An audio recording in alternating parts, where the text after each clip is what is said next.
qui écoutent et des fois n'écoutent pas. J'aimerais aussi faire ce que je fais à mes enfants, de regarder les choses de différentes perspectives. Dieu ne peut pas tellement t'appeler pour venir ouvrir une église. Il y a la possibilité que Dieu peut t'appeler pour devenir un footballeur, premièrement. Il y a la possibilité que Dieu peut t'appeler pour devenir un ou une avocate. Ok? Pourquoi je dis ça? Parce que on a toujours tendance, quand on parle de Christ, on croit que être en Christ, c'est tout à fait de faire de nous. Mais aujourd'hui, je veux que vous voyez comme je fais à mes enfants. Être en Christ, ça n'a rien à voir avec toi. Ça a tout à fait à voir avec Christ qui a déjà accompli quelque chose en toi. Ok? Donc, ça ne veut pas dire que tu es en Christ pour toi. Tu es en Christ pour les autres qui vont être autour de toi. C'est très important d'avoir cette mentalité. Parce qu'avec cette mentalité, ça t'ouvre de confronter et aller au monde. Parce que l'appel, c'est d'aller là-bas, au monde. L'appel n'est pas d'aller à l'église. L'appel, c'est d'aller au monde. Les gens que Dieu veut que toi, tu puisses sauver sont là-bas. Dans ton université, dans le travail et dans des hôpitaux. J'ai écouté la jeune fille qui dit qu'elle travaille dans l'hôpital, j'étais contente. Enlevons cette mentalité que si on est en Christ, on ne peut pas faire d'argent. Le royaume de Dieu a besoin d'argent. C'est très important. La raison pourquoi le monde aujourd'hui, il y a tous ces convois qui s'effacent. Vous avez parlé d'influenceurs dans les TikTok, ils enlèvent les habits, ils font tout ça, c'est l'argent. Et avec nous, le chrétien, on a une mentalité pauvre. Parce qu'on croit qu'être en Christ, tu ne peux pas avoir une belle voiture, tu ne peux pas avoir une maison, tu ne peux pas avoir l'argent pour aider les gens dans ton communauté. C'est très important. L'argent est important pour le royaume de Dieu. À lever les mentalités qui est Christ, c'est pour toi. Christ, c'est pour les gens qui vont être autour de toi. Ça veut dire quand Dieu te regarde, il voit Christ, il ne te voit pas. Alors, toi, maintenant, il faut avoir une relation personnelle avec Dieu et dire à Dieu, qu'est-ce que tu veux que je puisse faire? Et c'est là, maintenant, que vous allez écouter Dieu et Dieu va te tracer et te mettre en ligne. Dieu, c'est un gagneur d'âme. Son business, c'est le gens. Son business, ce n'est pas toi qui essayes de comprendre cette marche-là de Jésus-Christ, c'est comment, c'est comment. Non, non, non. Quand tu viens en Christ, tu dois tout simplement donner tout à Dieu et laisse Dieu te guider. Pourquoi je dis ça? Il y a deux fois des circonstances qui se passent dans notre vie. C'est l'appel de Dieu dans notre vie. Ce n'est pas nécessairement une souffrance. Et je vais vous dire mon témoignage. Et je vais commencer par là. Je suis congolaise de père et de mère. Croyez-moi. Je sais que je n'ai pas les faces des Congolaises, mais je le suis. À l'âge de 7 ans au Congo, il y a un événement qui s'était passé tellement bizarre pour moi, et c'est là où tout a commencé pour moi comme femme. J'ai été violée par plusieurs personnes, et j'avais l'âge de 7 ans. Et alors, être une Congolaise, on ne parle pas de ça. Ok? Et moi-même, de toutes les façons, je ne savais même pas c'était quoi. Et subitement, 2 ans après, il y a ma tante qui était en Europe qui dit à ma mère, comme on le fait toujours, on est des Congolais, oh, envoie-moi cette fille, ton enfant, la fille, elle peut venir ici étudier. Et tous les parents, en fait, croyant que, oui, on la voit pour qu'elle puisse avoir une meilleure vie, mais plus loin de nos parents. Vous qui êtes ici avec vos enfants, je veux vous dire une chose. Les enfants, quand ils sont petits, c'est le moment de les rapprocher près de vous. Ce n'est pas attendre quand ils ont 13 ans, 14 ans pour maintenant commencer à communiquer des choses. On commence dès qu'ils sont là. C'est très important. Quand ils sortent, ils sont là, approchés et proches. C'est le moment de commencer à faire entrer des choses. Donnez vos enfants qui sont moins de 8 ans chez une autre personne pour qu'on puisse les élever. Ça crée des traumatismes que vous ne savez pas. Alors non, qu'est-ce qui va se passer?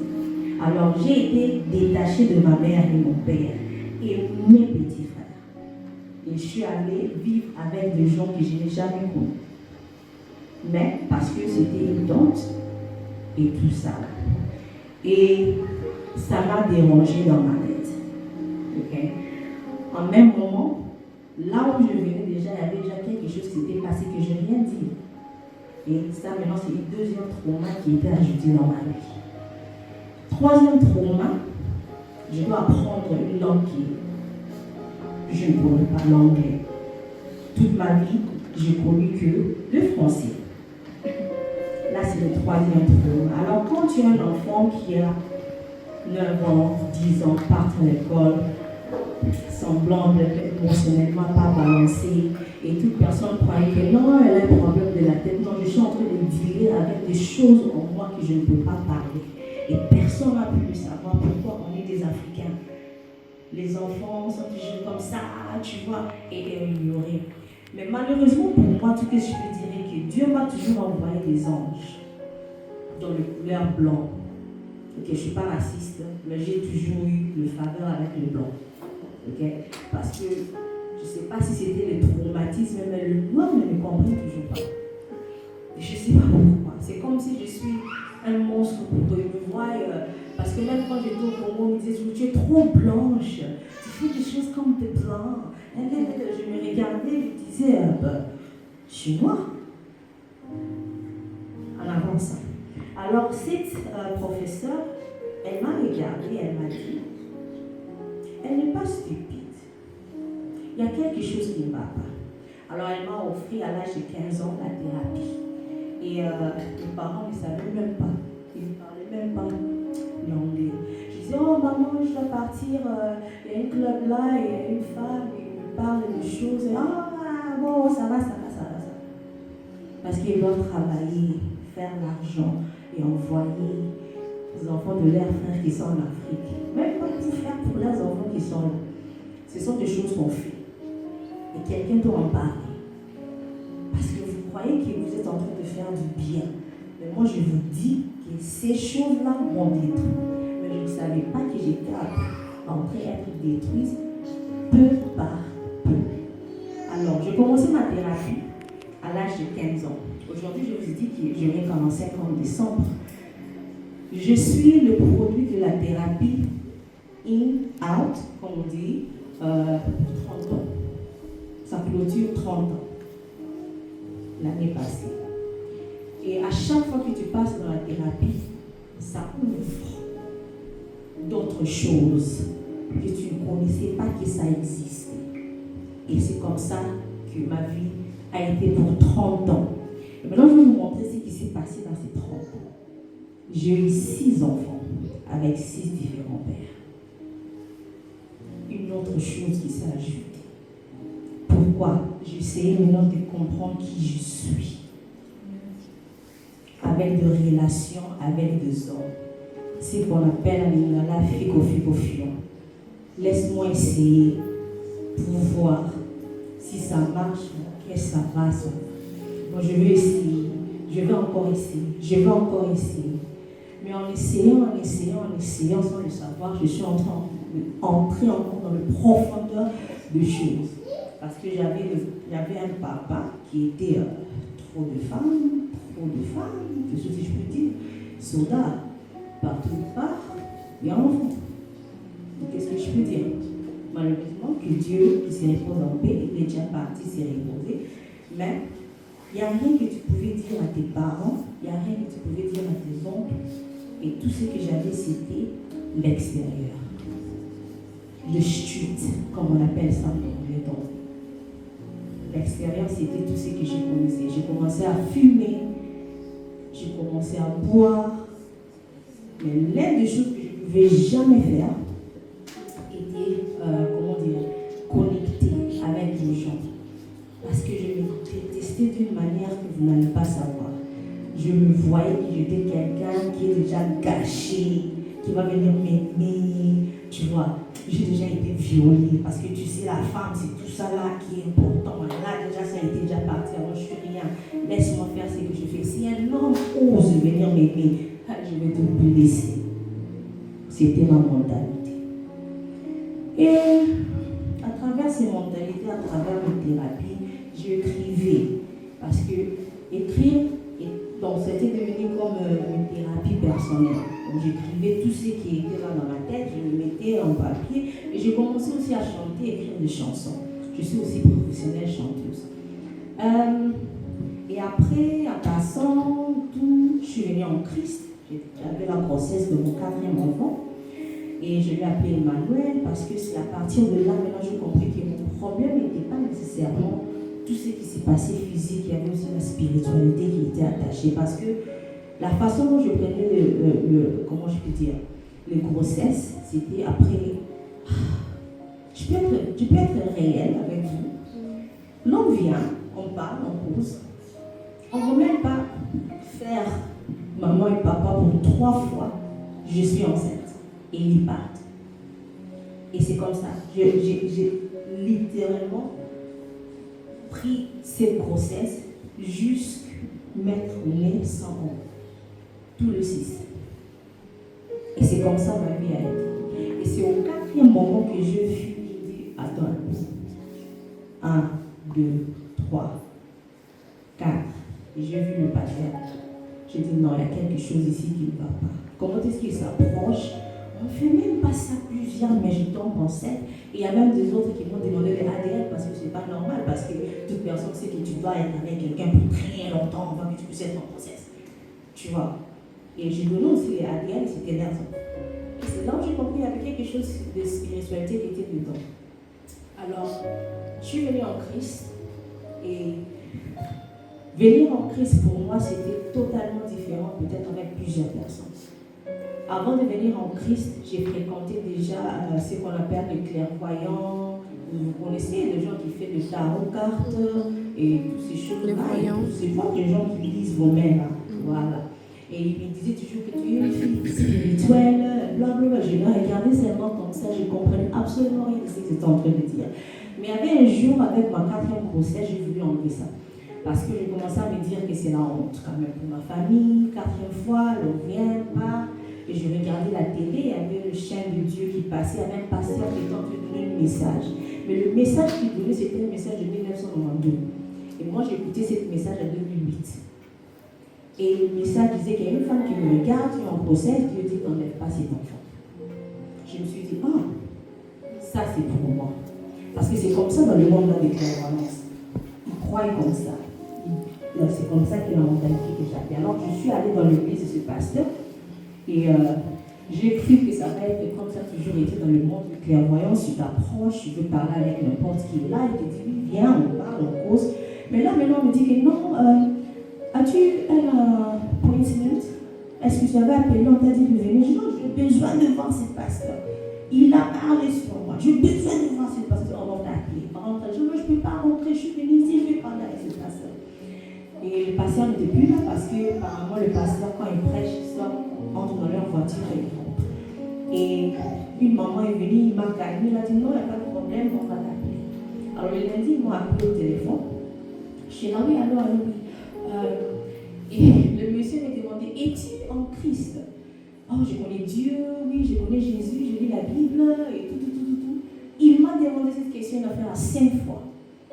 Et la 5e fois, je me dis, bon, je dis, je connais Dieu, je lis la Bible. Donc, je suis sûre que je suis en Christ. Il m'a dit, bon, on fait ceci. Répète cette prière après moi. Et je ne savais pas que c'était le prière de salut. Ok?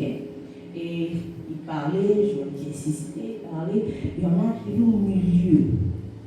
J'ai senti quelque chose en moi qui a fait pouf. Et j'ai commencé à pleurer. Quand je dis pleurer, littéralement pleurer. Comme un petit enfant, même le piétiner, de tabasser, je pleurais par terre. Et j'ai fini les prières comme ça. Et il m'a demandé, tu es ok? Tu es avec quelqu'un à la maison? J'ai dit non, je suis seule avec les enfants. Il a dit ok, c'est bon. Mais passe demain pour voir. Et cette jour-là, mes frères et sœurs, j'ai dormi comme un bébé. Avant, je ne dormais pas et je ne savais même pas que je ne dormais pas. Si je vous ai dit cette mini-témoignage, parce que le témoignage, moi je suis témoignage vivant de Dieu, ok? Ça c'est seulement un petit. Et je ne veux pas prendre tout votre temps. Et ceux qui veulent me connaître, venez approcher de moi. Je ne suis pas dans Swamati. Ok, so on va en parler, je vais vous dire. Mais si je vous donne ces témoignages, c'est pour dire que au téléphone, j'ai reçu Jésus-Christ. Si j'avais la mentalité fixée qu'il y a une certaine façon de recevoir Christ, je n'allais pas avoir mon salut aujourd'hui. C'est que je veux passer le message aujourd'hui. Arrêtez d'aider Dieu. Arrêtez de limiter Dieu. On ne limite pas Dieu seulement dans les églises. Il y a des gens à l'extérieur de l'église qui meurent. Il y a des gens à l'extérieur de l'église qui ont besoin de Christ en toi. Allez former des associations, fondations, de choses, des activités aux choses que vous aimez. Parce que Christ est en vous. Les gens ont besoin de Christ en vous. Vous n'avez pas besoin de moi, Mouna. Mais mes œuvres, mes livres, mes chansons, mes organisations et tout ce que je suis en train de faire fait rentrer au moins une seule personne dans la présence de Dieu. Amen. C'est ce qu'il faut faire pour Dieu à ses noms. Nous tous, on est appelés. Mais on est les peu qui sont choisis. Et ceux qui sont choisis ne s'assisent pas aux églises pour 20 ans, 30 ans. Et je le dis avec tout respect aux pasteurs. Si vous avez des membres de votre église qui font 10 ans et rien ne marche dans leur vie, chassez-les dans votre église. Parce que ce sont le diable. Et vous ne le savez pas. C'est impossible que Dieu vienne dans ta vie et rien ne change. Parce que moi qui suis ici, 45 ans, je sais de quoi je parle. En 2020, j'ai été au coma. On m'a empoisonné à Londres. Mes enfants, on les a appelés pour dire que votre maman est morte. Et c'est ma fille aînée qui dit non. Elle n'est pas morte. Et elle a accroché. Toute personne dans ma maison commence à prier. Même celle qui a 8 ans aujourd'hui. À ce moment-là, je crois qu'elle avait 3 ans. Tout le monde commence à prier. Et ça fait 2 jours. Je suis retournée. Pourquoi j'ai dit ça? Quand vos enfants sont petits, je dis, rapprochez-le, priez-vous. Ne les montrez pas seulement Jésus. Montrez-les de révélations que Jésus vous a montrées. Si ma fille ne savait pas que la parole qui sort dans ta bouche est plus puissante parce que tu as Christ en toi, elle allait accepter et ouvrir la porte et j'allais mourir. Mais elle savait que ma maman m'a dit, c'est que moi je parle, Dieu est en moi et Dieu va accomplir. Elle a dit au docteur, ma maman n'est pas morte, elle dort. Et c'est témoignage sur YouTube dans son channel parce que chaque jour, elle a enregistré comme évidence parce qu'elle avait cette foi. Et ce qu'elle a dit va s'accomplir. Vos enfants ici que vous voyez là, s'il vous plaît, ne parlez pas seulement soyez bon, soyez ça. Parlez de ce que Dieu vous a parlé avec vous. Ne disez pas qu'ils sont tout petites pour comprendre. Vous allez être surprise parce que Joël 2 vous dit déjà qu'est-ce qui va se passer à ces jours-là. Ces jours-là, c'est aujourd'hui. C'est vos enfants qui vont commencer à se combattre pour vous. Psaume 127 nous dit que les enfants que vous avez quand ils sont petits sont devenus comme des flèches. Qui est en train de combattre pour vous? Ce n'est pas seulement Jésus, c'est Jésus en vous et Jésus en vos enfants. Parce que les enfants sont des innocents et ils sont des anges. Les prières des enfants, Dieu fait vite que nous. Alors je vais vous laisser là. Et pour ceux qui veulent me connaître, je vous accorde TikTok, je suis partout. Mais malheureusement, comme nos jeunes filles ont dit ici, dans les réseaux sociaux, il y aura toujours des gens qui ne vont pas vous aimer. Et je voulais ajouter ces 2 choses. Je t'ai expliqué là qu'être en Christ, ça ne veut pas dire que c'est pour toi, mais c'est pour les gens qui sont autour de toi. Il faut avoir cette mentalité. Je suis en Christ, pas pour premièrement moi, mais pour toute personne qui est autour de moi. Ça veut dire, je dois commencer à regarder qui a besoin d'être, qui a besoin de Christ, qui a besoin de... Tu vois, quand tu regardes comme ça, tous tes problèmes, Dieu va les régler. Mes enfants, je n'ai jamais acheté les habits. Je ne souffre pas dans ma vie parce que je suis en Christ. L'argent dans ma main, ce n'est pas pour moi. C'est ce que Dieu m'avait dit et j'ai obéi. Les gens m'achètent le shopping, les gens me donnent des choses, les enfants, et moi, ce que je gagne, je fais pour les autres. Parce que l'argent dans ma main, ce n'est pas pour moi, c'est ce que Dieu a dit.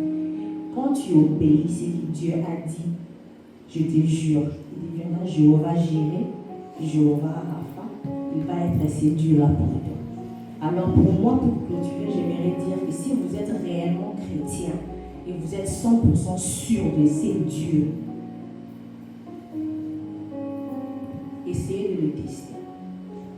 Dieu dit moi un mot et je vais obéir. Je vais obéir à ses mots. Et vous allez voir. Dieu va faire des miracles. Merci.